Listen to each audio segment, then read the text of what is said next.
और चलिए अब आपको लिए चलते हैं काजू बागान में। क्या आप जानते हैं कि झारखंड में काजू की खेती होती है?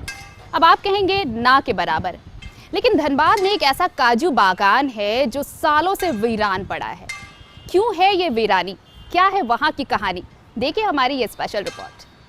हम आपको दिखाने ले चलते हैं एक ऐसा काजू बागान जो इस वक्त में बेगाना पड़ा हुआ है, वीरान पड़ा हुआ है और इसे देखने वाला कोई नहीं। वैसे तो आपने काजू बहुत खाया होगा, लेकिन काजू बागान कम ही देखा होगा। धनबाद जिला मुख्यालय से 20 किलोमीटर दूर हम जहां पे हैं, ये गोविंदपुर का सोनरिया गांव है। और जरा सा देखिए, यहाँ एक बोर्ड लगी हुई है, वन विभाग की बोर्ड है, पहचान कराने के लिए कि ये काजू बागान है। लेकिन इस बोर्ड में आप ढूंढते रह जाएंगे, न तो बागान का कोई नाम बचा हुआ है और न ही उसका कोई जिक्र। कहा जाता है कि सन 1955 में, मतलब 65 साल पहले, इस बागान की नींव रखी गई थी।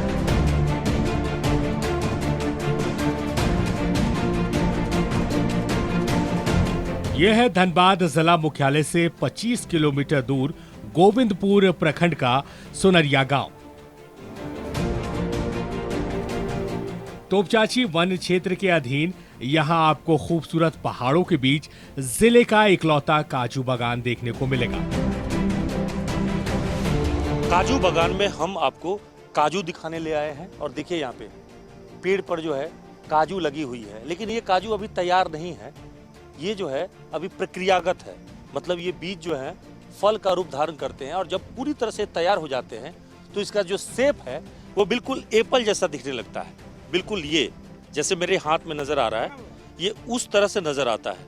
यानी ये जो आपको सेव आकार का दिख रहा है, दरअसल इसके निचले भाग से ऊपरी वाला जो हिस्सा है यही काजू है। और प्रोसेस करके जब ये तैयार हो जाता है तब हमारे बीच पहुंचता है।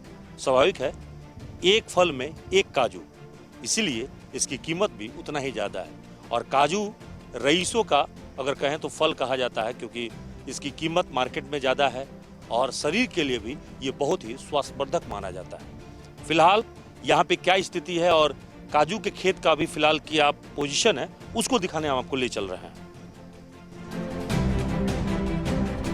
आजादी के बाद वन विभाग ने आसपास के लोगों को रोजगार देने के उद्देश्य से 1955 में 26 एकड़ में कुल 7000 काजू के पेड़ लगाए थे। तब से लेकर कुछ वर्ष पूर्व तक 5 से 6 क्विंटल काजू का उत्पादन यहां होता है। लेकिन अब काजू बागान में करीब 700 पेड़ बचे हैं और उत्पादन भी शून्य की स्थिति में है। ग्रामीणों की वन रक्षा समिति बस नाम मात्र की बची है।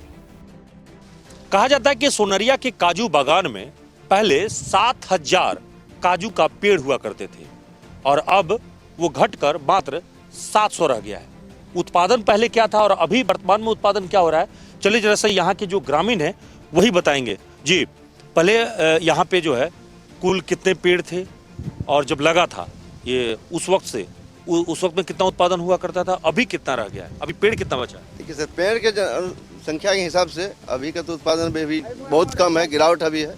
उस टाइम जिस टाइम पूरा जंगल में पेड़ था, घना जंगल था, हम लोग छोटे छोटे थे, उस टाइम उसको उतना हम लोग जानते भी नहीं थे ये काजू क्या चीज़ है, क्यों किस काम में आता है। बाद में पैसा पता लगा हम लोग। लगा तो 1955 में। हाँ, 65 साल पहले लगा है, हम लोग छोटे थे सर उस टाइम।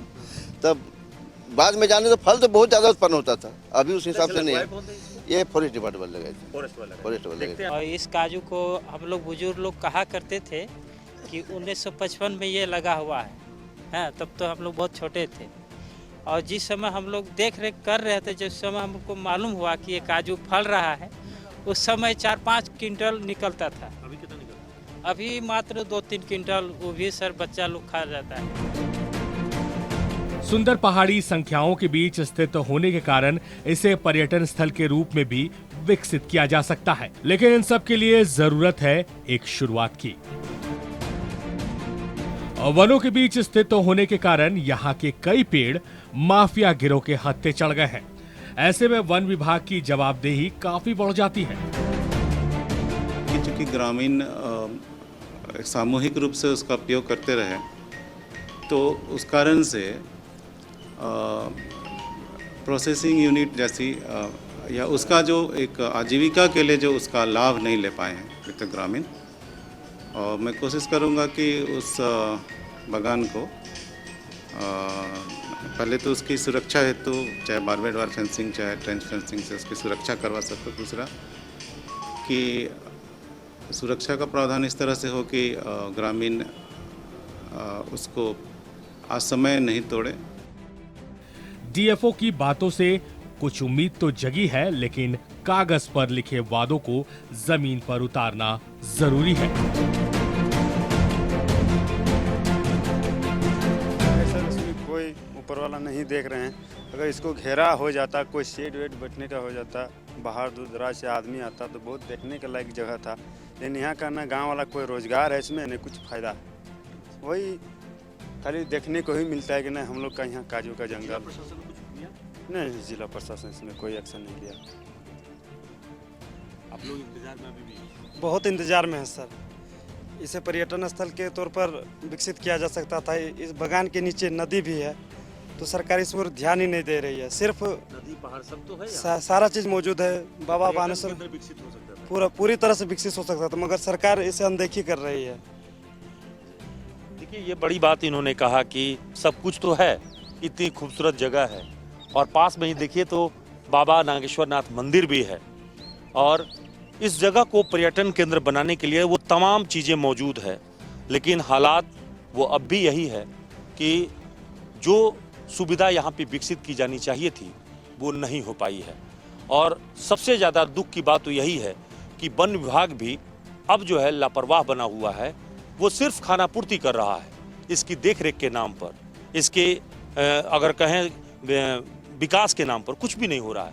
अगर ऐसी हालत होती तो 7000 पेड़ की जगह अब 700 पेड़ मात्र नहीं बचते। और सबसे बड़ी बात यह है कि जिला प्रशासन भी इस जगह को विकसित करने के लिए कोई पहल नहीं की।